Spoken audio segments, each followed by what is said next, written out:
man. I don't want peace.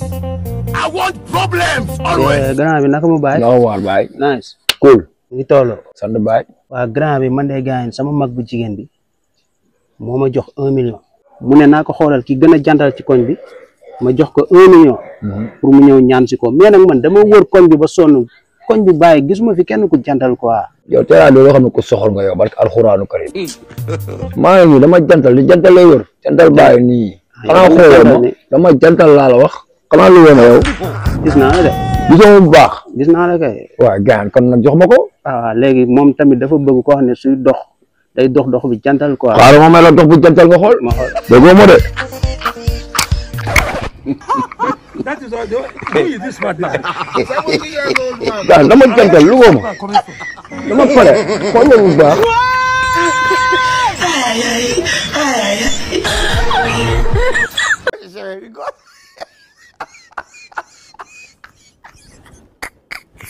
Hola. Esta question is waaw waaye naka mu bàyyi naka waar baay mais saa yow lan moo tax mënoo bàyyi 15 sa waay su ma ko bàyyee damay dee Esta question is university no na ko. Grâce à wa. grand yéen ñaata ngeen jaay daal waaw daal yaa ngi noonu am na 7000 am na 8000 am na 10000 li fi gën a yomb 7000 la li fi gën a seer 10000 lay jar.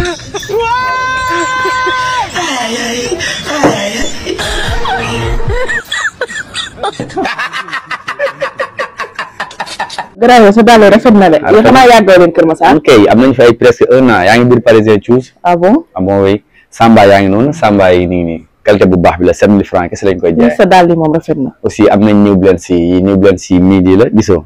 am nañ ay 509 am nañ ay 530.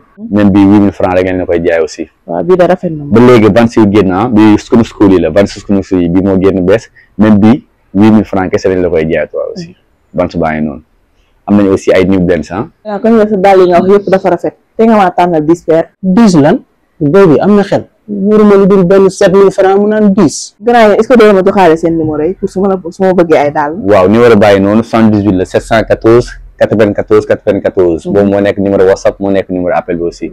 am nañ aussi boutique bu nekk Parcelles seen numéro mu ngi 478 la 478 33 33. mais xam naa ni may def après mën nga ma woo si numéro. ça va doy na de jël daal lan moo si jar joxe numéro ak ay yu nga ma woo numéro boutique numéro boutique laa nañ dem ñun daal dafa jar nga nekk fi naan nañ dem jëndatul ñu soof waaye joxe jënd daal ay joxe numéro waaye tamit dafa jar ngay énervé. jar na ko nañ dem jëndatul nañ dem feneen ñun seen daal yi yomb na trop mais jënduñ